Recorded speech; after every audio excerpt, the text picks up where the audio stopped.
Hey everyone, welcome to my channel. Welcome if you are joining for the first time. Welcome back if you are rejoining on this Thursday evening. I see Tea Time Beauty already put in the comments. Yeah, so ready for this. Yay! Yay, I'm so excited. Yeah. So as y'all come in, please feel free to introduce yourselves in the chat. Anything you want to share throughout, as long as it's respectful. I would love to have this as more of a discussion as I'm sharing my notes and the things that I've written about the problems with the talented 10th.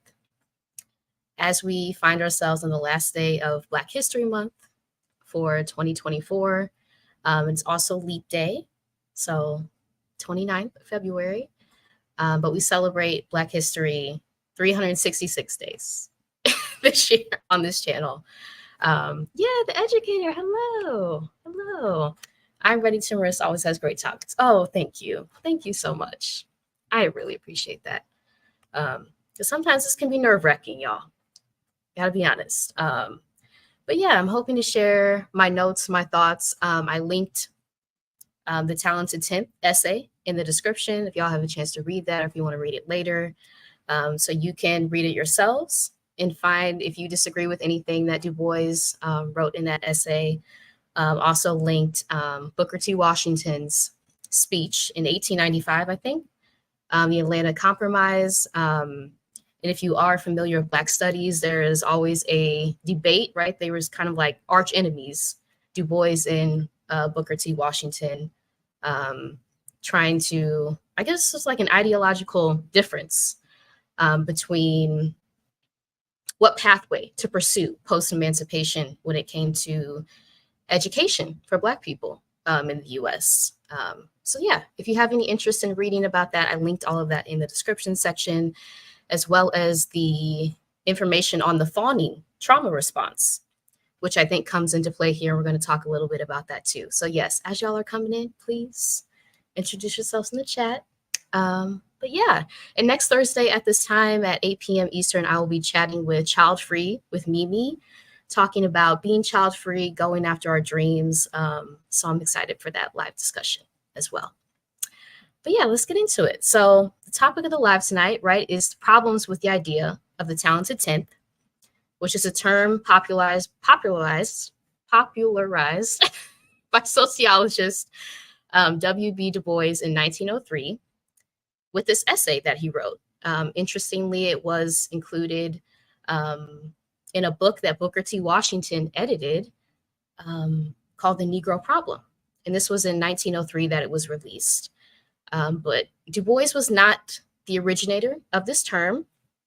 So the term the talented 10th was actually first put out into the universe by Henry Lyman Morehouse, who Morehouse College is named after.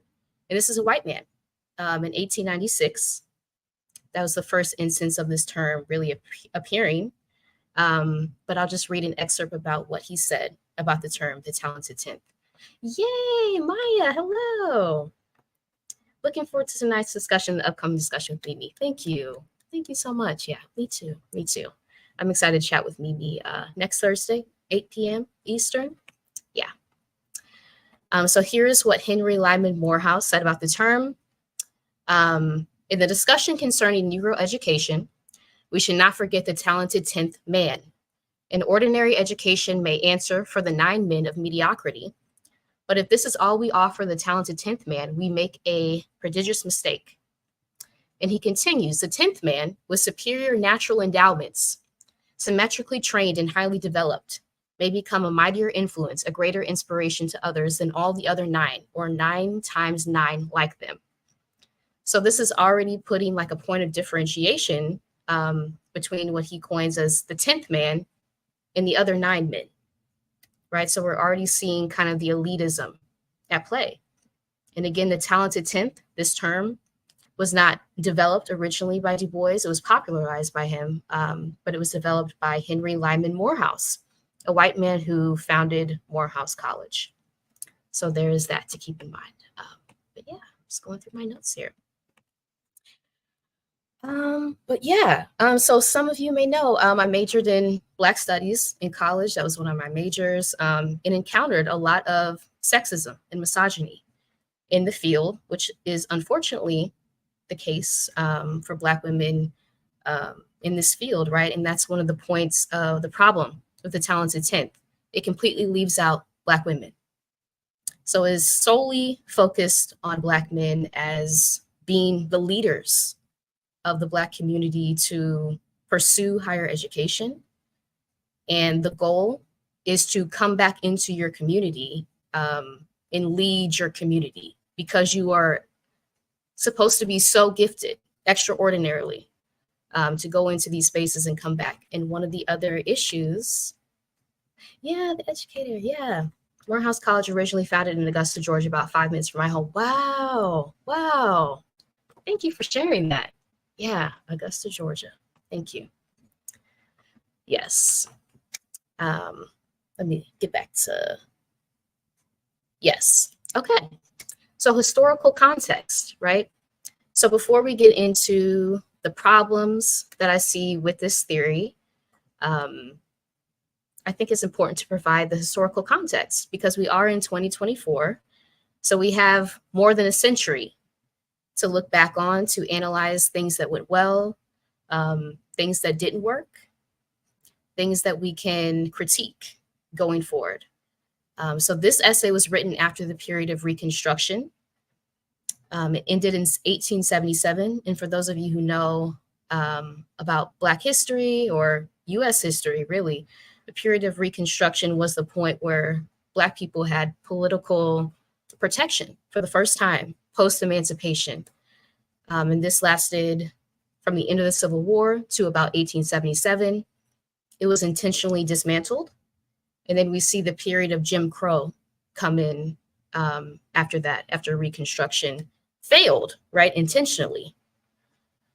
And Jim Crow was, right, 100-year period of violence and terror directed towards Black people, mostly in the American South. So that is the context in which this essay was written. So I do always want to hold space for that, right? It's not like it was written today and I can analyze it with that. I have to put it in context of the time period of what was happening in history. So yes, I'm doing a modern day critical analysis of this text, examining the errors that I see in DuBois's argument. Hi, Alicia. Yes, welcome, welcome. Good to see you here. Things we've proven don't work. Identifying the gaps, which is important to identify the gaps, right? Because we're still operating with a lot of these texts as a foundation of how we fight oppression, of how we view our place in society, how we fight back against the things that we see as wrong. We're still operating with these texts. Now, do they work? Have they proven to work? So that's important where critical analysis comes into play. And we've already seen that these theories overlook so much of what we've experienced, especially taking into account what higher education looks like today for a lot of us, and the scam that a lot of us have found higher education to be. So it's taking that into account too.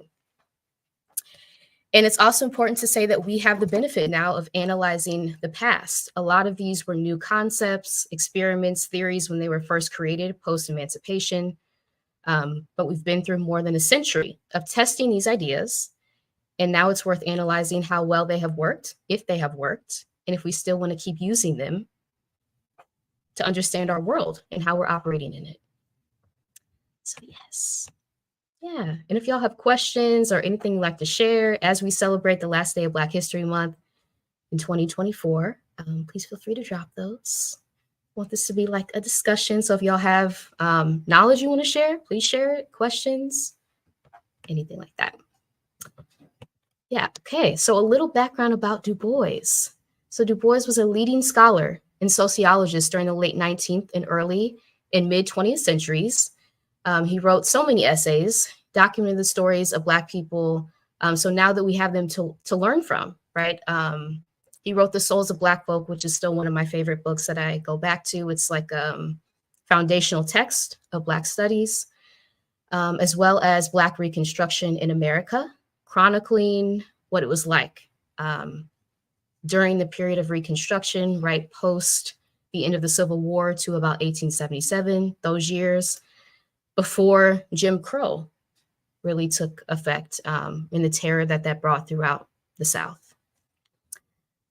Yeah, so in the later years of his life, Du Bois became a Pan-Africanist, eventually expatriating to Ghana, where he lived for the remainder of his life. And we see this as the case for a lot of Black scholars, right? Fighting the system, becoming exhausted by what you experience, what you encounter, and eventually realizing that the only way to freedom for a lot of people is to leave the US and kind of preserve your sanity in yourself. So yeah, he eventually moved to Ghana. Okay. So yes, the term the talented 10th. Like I said, it was not coined by Du Bois originally. It was coined by Henry Lyman Morehouse, again, a white man who founded Morehouse College in 1896. But Du Bois starts off his essay with, "The Negro race, like all races, is going to be saved by its exceptional men. The problem of education, then, among Negroes must first of all deal with the talented 10th. It is a problem of developing the best of this race that they may guide the mass away from the contamination and death of the worst in their own and other races." Yeah, yeah, yeah. That's a perfect face. That's a perfect face. Yeah, starting off an essay like that, and again, putting it into context when this was written, the early 1900s, but still saved by its exceptional men. And it makes sense that this term originally was created by a white man, and Du Bois is popularizing it in this essay and asking for other people to approve it, right? That's one of the problems that I laid out too, viewing ourselves through the white gaze. How can we convince, right, other people that we are worthy, that we are valuable, that we deserve to be in these spaces, when really the whole problem was not ours the entire time? But yeah, that's how he starts it off. Yes. Yeah. Yeah. So true. So true. And like I said, I linked it in the description if y'all want to read it and analyze it yourselves and see. Yeah. Yeah. American Copper Dragon Child. Hi. Yes. It sounds like patriarchy has beginnings. That's one of my points. Thank you. Yes. Yes. Okay. Yes.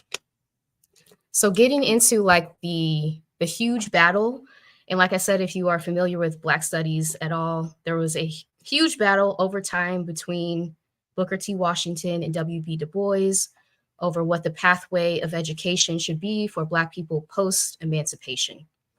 If you should, we should do physical labor, which was Booker T. Washington's take, kind of push down intellectual pursuits, pursue trades, and Du Bois's take was pursue higher education, but in these institutions that do not value us, have never valued us from the very start, often don't even see us as fully human.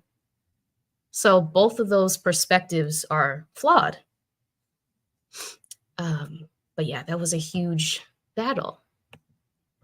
And as we see now, right, both have major faults, like I said, but we have the advantage now of looking back more than 100 years later to critique these texts and these ideas and these theories and to see if they worked, right? Generations later, did these theories hold true? How are we still using them when we operate, right? Even coming from the social work field, a lot of these, especially Booker T. Washington's take, is so deeply embedded in a lot of these theories about how we view what communities need, the support that they need, where investments go, where dollars go. So we're operating with these, and it's important to critique. Do these work, or do we need to try something else? Yeah. Okay. Yes, in Washington's speech, like I said, linked in the description as well, in 1895. I'll just read a line from that speech. So he said, "No race can prosper till it learns that there is as much dignity in tilling a field, as in writing a poem. It is at the bottom of life we must begin, and not at the top. Nor should we permit our grievances to overshadow our opportunities. So that was part of, oh, thank you. Thank you. Oh, that means so much to me. Thank you. Yes. Yeah. So I'll read that again. No race can prosper till it learns that there is as much dignity in tilling a field as in writing a poem. It is at the bottom of life we must begin and not at the top. Nor should we permit our grievances to overshadow our opportunities. And this was a line from Booker T. Washington's speech in 1895, the Atlanta Compromise, in front of a majority white audience, right? Trying to get funding often for the things he was working on, for the schools he was building, and having that take, right? And realizing at the same time when this was all taking place during Jim Crow and the trauma that that brought, right? Already experiencing the trauma from enslavement over centuries, getting to the period of Reconstruction where you finally have political protection for the first time, in that being such a short period because it was intentionally dismantled because of fear, right? A fear of what we could do, what we could accomplish with that political protection, with the ability to pursue offices and the power that that holds. And then seeing that all rolled back. How traumatic. Yeah, how traumatic that must have been. Yeah. Yeah. It's very sad. Yeah. Yeah. Hi, Mama Bear Fitness. Yeah. Fear. Fear. Yeah. Yep. Absolutely. And I don't see that talked about enough, I think. The trauma of all of this, having the hope during that period from 1865 to about 1877 when Reconstruction ended. So for a period of about, 11 years, 11, 12 years, having hope that things would finally change post-emancipation and seeing that all dashed and it rolled back. And you can't even travel, you can't even do anything anymore. All these things that you were supposed to be protected to do. And another thing I want to cover is like the failure of the Freedmen's Bank, which is a fear that a lot of us still experience, of placing our money in financial institutions, and that's rooted in real historical events. Why we have that? Because the Freedmen's Bank failed, and the people who had placed their deposits in it no longer had access to their money. They had trusted, they had hoped, and it was dashed. So we see this continuously over US history, of us having like a shred of hope after all of this violence and trauma and turmoil we've experienced, and it being taken away. And what is the lasting legacy of that? How are we still dealing with that trauma? That has to be said. Yeah. Okay. Okay, the problems. Let's get into the problems. So we are on the cusp of Women's History Month, starting tomorrow. So the obvious first problem, in my opinion, these are all my opinions, patriarchy. So only Black men are mentioned in this, right? Black women and everyone who is not a Black man is left out of the conversation completely. Again, DuBois starts with the Negro race, like all races, is going to be saved by its exceptional men. So it's important to say that many of the nations and societies we descend from were not patriarchal. They were matriarchal.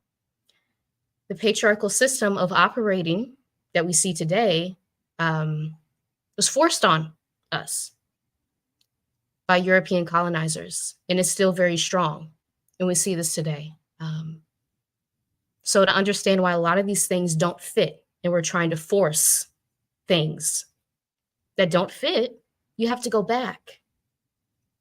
You have to go back. And I think it was, hey, Mira, good to see you. Yeah, good to see you. I think it was Danny of Tea Time Beauty who mentioned this term, but Sankofa is important. Sankofa is a word from the Akan tribe of Ghana. Go back and retrieve what you left behind is the meaning. And what did we leave behind? A lot. A lot. Thousands of years of knowledge that we can pull from now. We do not have to accept European standards for the way that we operate. We can challenge, we can push back when you say that doesn't fit and leave it there. There are other options to explore. And again, we have thousands of ancestral knowledge to pull from. So yes. I have a note here. Sorry, y'all, if my Wi-Fi is like in and out. But yeah, the more you benefit or think that you benefit from systems of oppression as they currently stand, the less likely you're able to see out of it, to envision a different way, to have the courage to pursue a different way because you still want to hold on to that power that the current systems of oppression afford you. Patriarchy is a perfect example. Yeah. Aaron, hey. Yes. Good to see you. Yes, for other options, we are the world. I love that. I love that. Thank you. Yeah. Yeah. Yeah. So that was one of the major problems that I identified, right? Combing through the essay that DuBois wrote, again, The Talented 10th, patriarchy is just all up and through that essay. Black women are not mentioned anywhere in that. And so the whole concept of the talented 10th is centered on men being the leaders, the self-appointed leaders of our communities. When we know that's not the types of societies a lot of us descend from. So already it's kind of like a forced. And again, the talented 10th was developed by white men. And so we're trying to force ourselves into these concepts that don't fit because they don't align with where we come from. Yeah. Tracy, hello. It's strange of how it was Africans who helped Europeans live a better life, but they want us to feel like we're the flawed ones, even though Africans are the ones who elevated them. Wow. Yes. Thank you for sharing that. Thank you for sharing that. Yep. Yep. And that is one of the ways that oppression works it's kind of a mind game, right? To convince us that we are the ones. We are always the ones who are flawed. When so many of our knowledge, the things that we've contributed, our gifts have been stolen and utilized by people who didn't have them. But we're the ones that are flawed. We're the ones that are lacking. I don't think so. So yeah. Okay, another problem I've identified. So this was written again in response to Booker T. Washington's Atlanta Compromise speech, but both are wrong. In my opinion, both advocate for assimilation versus liberation, denying our intellect for physical labor, which is Booker T. Washington's take, or pursuing higher education in institutions that do not value us, which is Du Bois's take. Those are not the only choices. What if we opted out completely? What if we opted out completely? Yeah.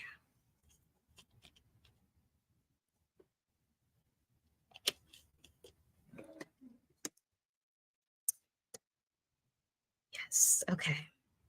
Another problem. Pursuing higher education is not a fix for systemic oppression. Because what happens once we enter these institutions, as I talk about on my channel, I've seen a lot recently.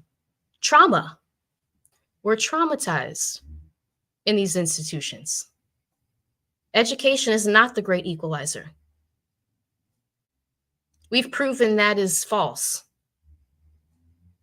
When you even look at things like student debt statistics, it's not the great equalizer.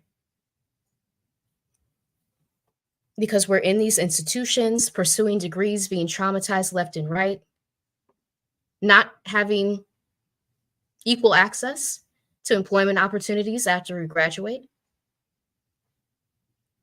And if we are able to have employment, right, we still have to fit into a box, encounter discrimination, encounter workplace bullying at every turn. So these things have to be critiqued. Yeah.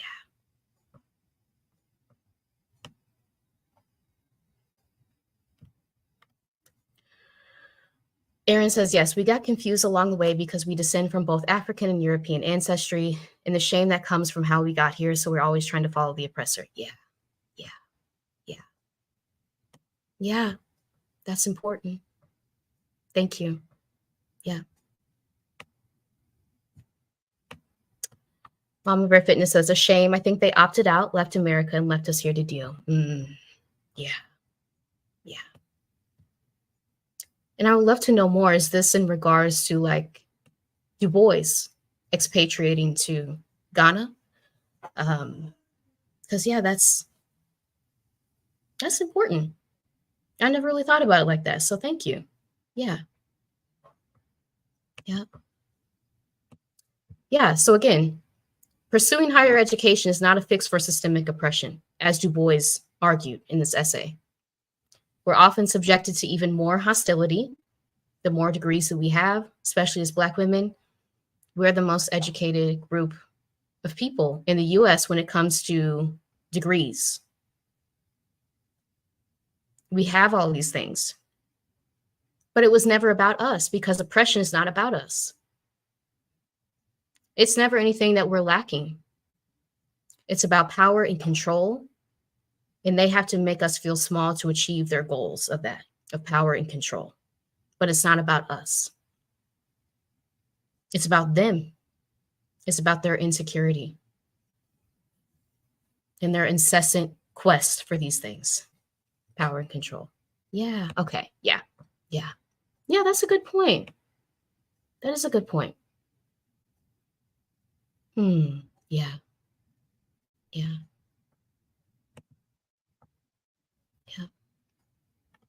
And I think there's an opportunity also in how we see Black people leaving the US and sharing knowledge and information and resources about how other people can do that.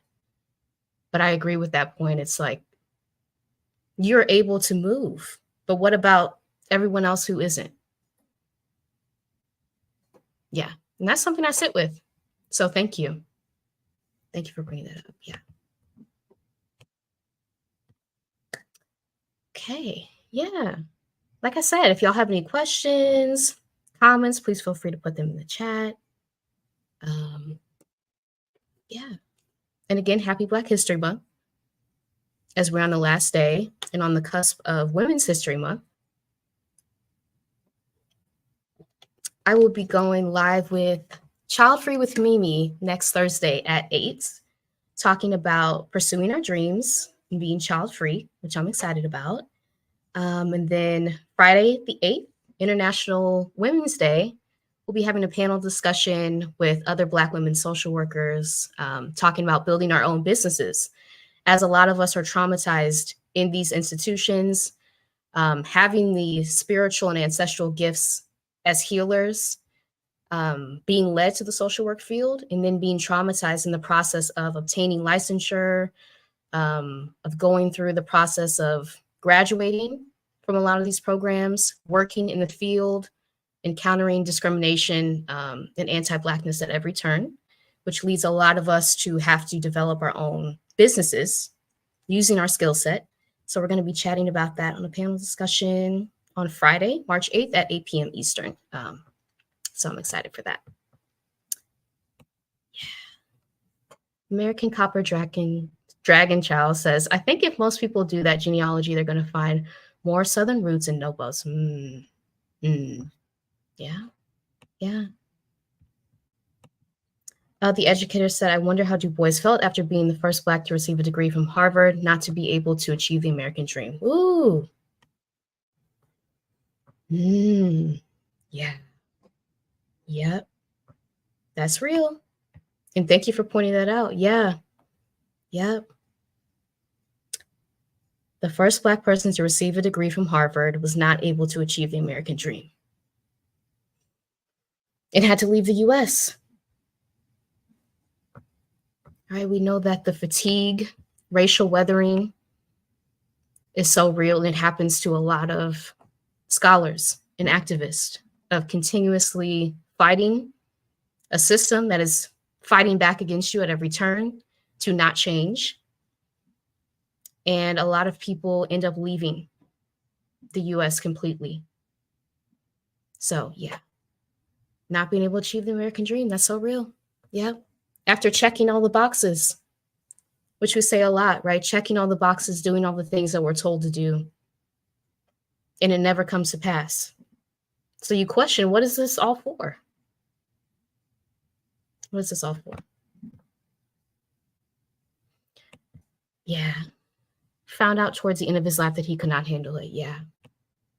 And I'm sure the stress, right? The stress of documenting, because he did research throughout the South, especially in his book, Black Reconstruction in America, which is a huge book. It's like this thick, but I would recommend, if y'all are interested in learning more about the period of Reconstruction, because it's not often talked about a lot, to read that book. Yeah, having to go through all that, document people's trauma over and over. I can imagine the emotional toll that took, of being in this work and seeing things not change, stuff that you're fighting so hard for all the time. Yeah.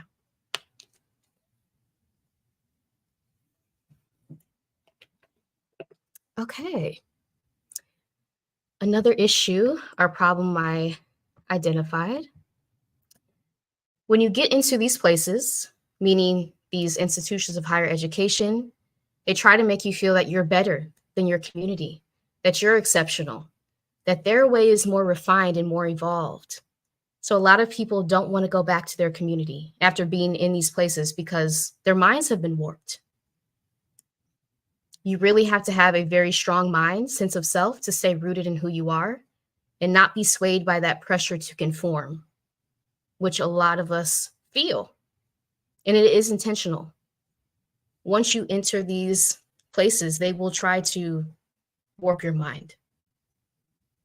And if you don't have a strong sense of who you are and who you come from, you may be swayed by those pressures, right? And the whole idea of the talented 10th is to come back into your community with what you've learned. But what if you now view yourself as better than the community that you left? Are you going to really want to return to your community to contribute what you've learned and what you've gained? Because now you view yourself as above them.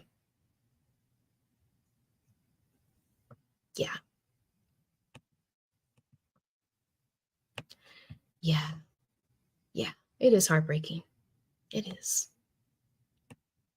Yeah.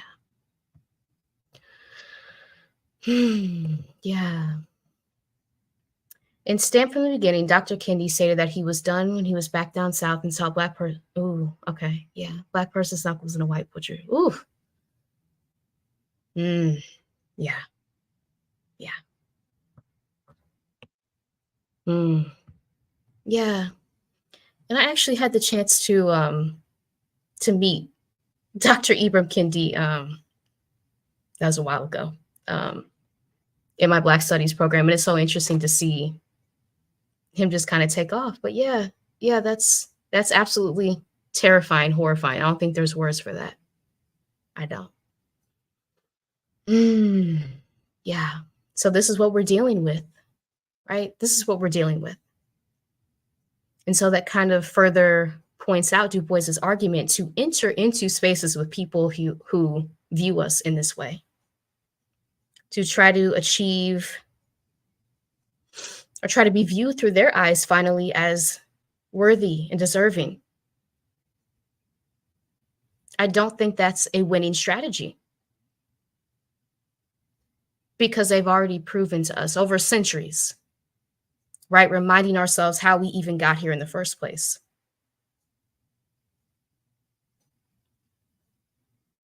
Yeah, that's real. That's real. Another problem. So manufactured scarcity, right? Which is a tenet of white supremacy. Scarcity versus natural abundance. Why only 10%? Why are only 10% of us considered talented in this theory, when every single one of us is born gifted? Right? Indigenous West African knowledge tells us that all of us are born with sacred gifts and talents and abilities. Why are we settling for crumbs? Why are we settling for 10% of us? And we know that's not the case. We can look around us and see that that's not true. Yeah. Educator says, each one teach one. We even had ceremonies for being recognized as a talented 10. Top 10% of our class rolled out the red carpet. Oh, wow. We thought we were doing something. Wow. Yeah. Yeah. And we see these theories still being exercised today in the modern day. Yeah. Thank you for sharing that. Mm-hmm. Yeah. Yeah.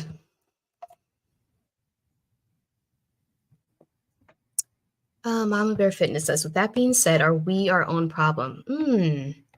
I think internalizing the tenets of white supremacy and all the other systems of oppression can have really disastrous outcomes, right? Internalizing that and not having people around you who also question those things, so that you don't take them on inside and then hurt other people and harm other people with what you've internalized from the dominant group.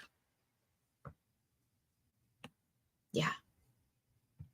So I think it's the more that we're able to heal from these things that we experience and realize that we can reject them. We can reject them. We have the power to. I think community healing is very vital in that, in realizing that we've internalized a lot because it's natural being in this society, unfortunately, and doing the work to constantly interrogate and question what we have internalized and asking, do I really want this? Is this serving me? Is this serving me? Is this viewing my community how I know, how I view my community, right? As being so talented, so brilliant. But I've internalized these messages throughout my life because I'm in a society that tells me that something's wrong, as a tool of oppression. So yeah, I think it's important to interrogate what we have internalized. Yeah. Yeah. Thank you. Yeah. Another problem with the talented 10th, right? Ableism. So what about Black folks with disabilities? Even mentions in the text, right? Social Darwinism. He mentions survival of the fittest. And we know that social Darwinism draws on eugenics, for those of you who are familiar. But it's really I don't think racist really covers it. Yeah, but a way of viewing people biologically as biologically inferior by doing things like examining skulls. If y'all have seen those diagrams, I think you can just Google like eugenics diagrams, see how they labeled our skulls, our bodies, and use that as a way to say that we are inferior. And so DuBois incorporating social Darwinism in this theory, yikes. Yikes. Yeah. Yeah. It is. It is. Yeah. Yeah. Hmm.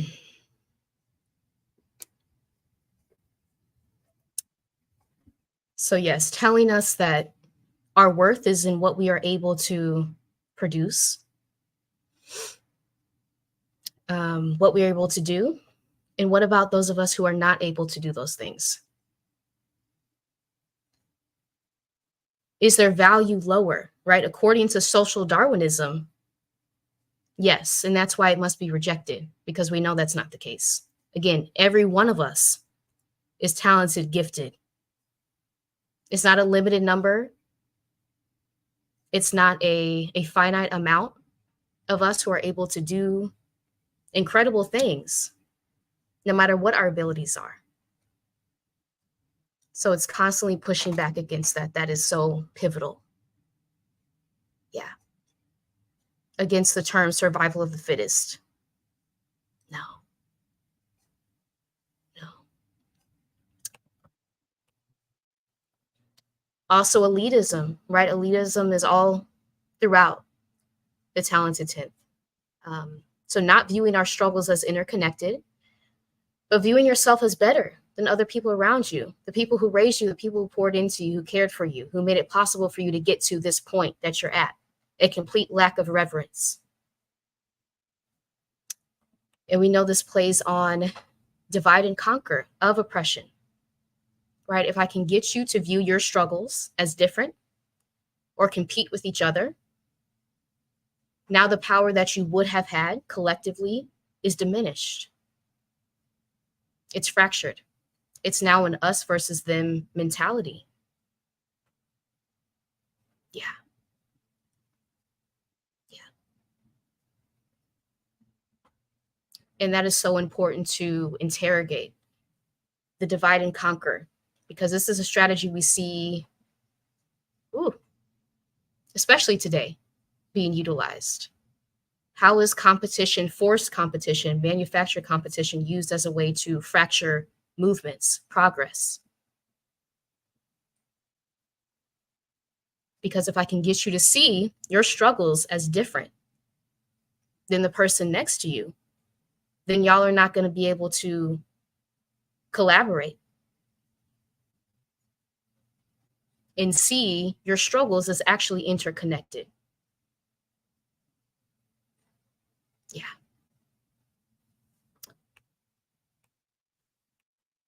Yeah. Another problem, right? It relies fully on seeing ourselves through the white gaze. We're looking to people who don't even view us as fully human, often to confirm that we're talented and worthy of respect. And this is where self-determination is so key, because we are born free without having to look to our oppressors for approval. Yeah.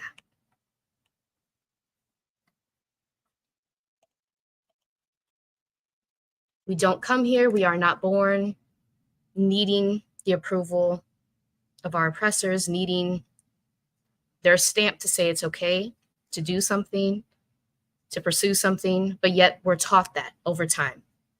And it's so important to unlearn and untangle those beliefs and throw them in the trash if they're not serving you. Yeah.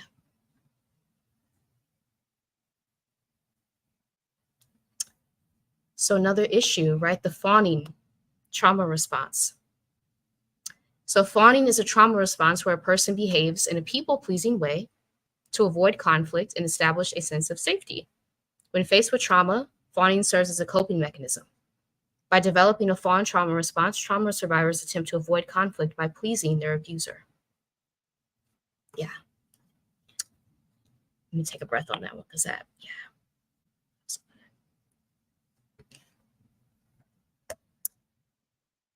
And I think a lot of theories coming from the field of Black studies, a lot of theories that we see, especially in the Jim Crow era that were developed, really are all like incorporate this fawning trauma response that we are able to see now very clearly. How are these theories, right, attempting to avoid conflict by pleasing our abusers, by trying to get their approval constantly, by seeking that?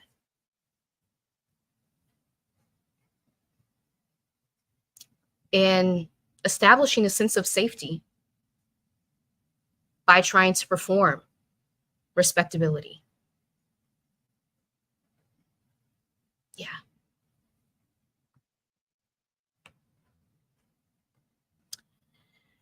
Aaron says, yes, the amount of Black women I see, including myself, that have so much passion and rage that they're not able to get out. Ooh, yeah. Thank you. Yep. That is so real. Yep. Yeah. And there's actually an article that reminds me. Let me see if I can find it here. Yeah, it's called Black Women Let Your Anger Out. Chronic stress is killing us. We can't keep repressing our rage. Yeah. I'll put that in the chat. Yeah, that's so important. That is so important. Yeah. Not having those outlets to express your true emotions and constantly having to suppress day after day. What effects does that have on our bodies? Yeah, that's so real. And thank you for bringing that up. However, the more we accept our total selves, the more we can set others free. Love it. Yeah, that's true. That's true. Yeah. Yeah. And I think it's really like looking to ourselves for that validation, right? Looking to each other in safe communities to provide that, and not seeking it from people who don't view us as human, as worthy, as valuable, because that's always going to be a losing strategy and it's going to harm us in the process. Yeah. Yeah. Yeah. All right. And lastly, as we are wrapping up, y'all, first, I just want to thank y'all so much for being here, putting everything that you shared in the chat. I was not sure how this was going to go. This is a leap of faith, but I really appreciate you being here. But yeah, the problem was never that we weren't talented. We were actually so talented and so gifted that enslavers used every opportunity to use our gifts for their benefit. And then they got mad when we did things better than they ever could. Their insecurity was triggered. And we see this in toxic workplaces, right? From pet to threat. Going from office pet to office threat. A term coined by 3 Black women professors, Dr. Juanita Johnson Bailey, Dr. Rosemary Phelps, and Dr. Keisha Thomas, who coined this term. And it has been life-changing for me to be able to see the pattern that has played out in workplaces, in school settings, institutions, period, the way that I have been treated. Yeah. Yvette, hello. Yes. Been there, done that, and suppressing is killing us. Yeah. Yeah. Thank you.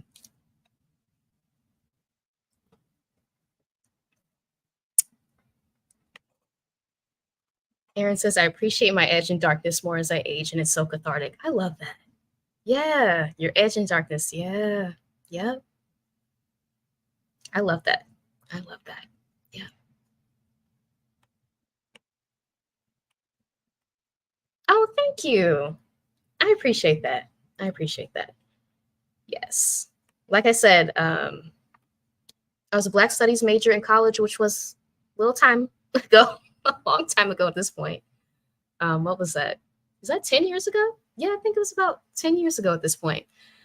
And if you have seen on my Substack blog, which I'll link here, yeah, I wrote about my experiences in Black Studies, which were not great at all. Encountering sexism and misogyny, and it kind of getting me off my path of my passion for doing things like this, for critically analyzing text and just reclaiming that part of myself now, which a lot of us are in And that same thing of reclaiming parts of ourselves that we lost along the way, right? Because they're always there for us to pick back up. So this is one of those parts that I'm reclaiming, is my passion for this area. Yeah. Yeah. The educator says, because we have natural talents, they come up with all these tests and certifications they say we needed, but we were born knowing what to do. My grandma told me this. Yeah. That's powerful. That's powerful. Because we have natural talents, they came up with all these tests and certifications they said we needed, but we were born knowing what to do. Thank you. Yeah. That is so true. Yep. Our natural gifts and talents, we think that we have to seek degrees for them to be legitimate, seek certifications constantly. And whose standards are those that we're trying to achieve? And can we question those and push back on those? Why do I have to adhere to your standards? Yeah. Oh, thank you. I appreciate that. Thank you. Thank you. Truly. Okay. Yes. So just asking questions, right, as we're wrapping up. Do we still want to live by these theories that have proven not to achieve the desired outcome? Or is it time to try something new? Because we can always try something new, right? We have the ability to come up with new theories, new things that are actually inclusive, new things that incorporate the knowledge that we've learned over a century. We don't have to continue to use the same theories. If they've proven to be ineffective, if they've proven to have gaps, to overlook our experiences, to not include intersectionality, we have the ability to do that.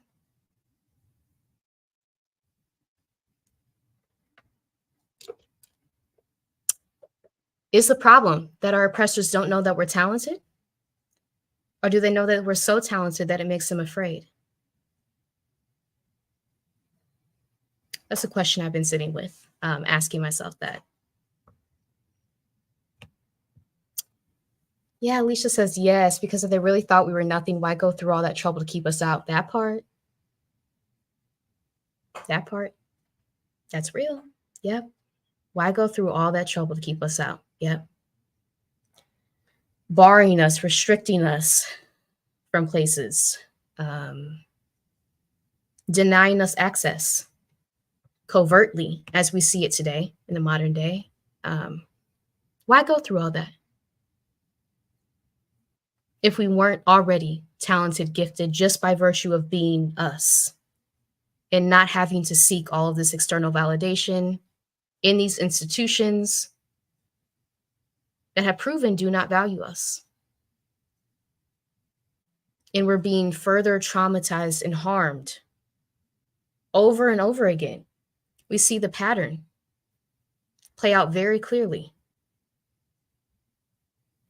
And not to say that higher education, if you want to pursue it, absolutely, go for it. But it's also important to have an understanding when you enter these institutions so that you're not unprepared, which was the case for me. And I know for so many of us, we were just so unprepared for what we were about to encounter. We didn't have a blueprint. We didn't have a roadmap. No one told us, this is what you should expect. This is the level of vitriol you should expect to experience.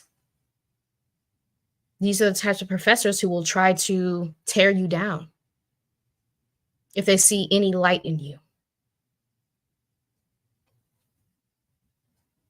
It's important for us to share our experiences so that future generations coming up can at least be prepared. Yeah. Aaron says, we all come from the Creator. We all get a ticket into earth. We're all getting a ticket into heaven. So try whatever your heart desires, no looking back. I love that. Ooh, thank you. From the creator, we all get a ticket into earth. We're all getting a ticket into heaven. So try whatever your heart desires, no looking back. That feels good. That feels good. Thank you. Yeah. Educator says they are afraid. They know if we understand how powerful we are, they are in trouble. Yeah. Yeah. I agree with that wholeheartedly. Yep. Yep.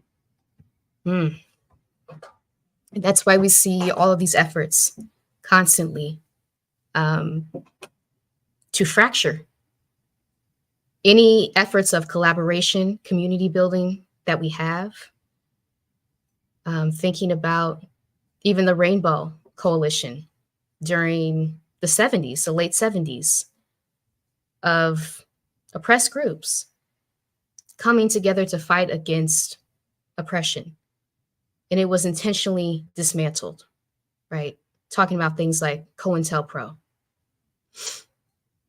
And we've seen the documents be released about the activities that they were engaged in to intentionally target leaders in these movements, to thwart any progress that could have been made by collaborating, working together on these issues that we are experiencing collectively. Yeah, I agree with that. Okay, y'all. That is the end of my notes.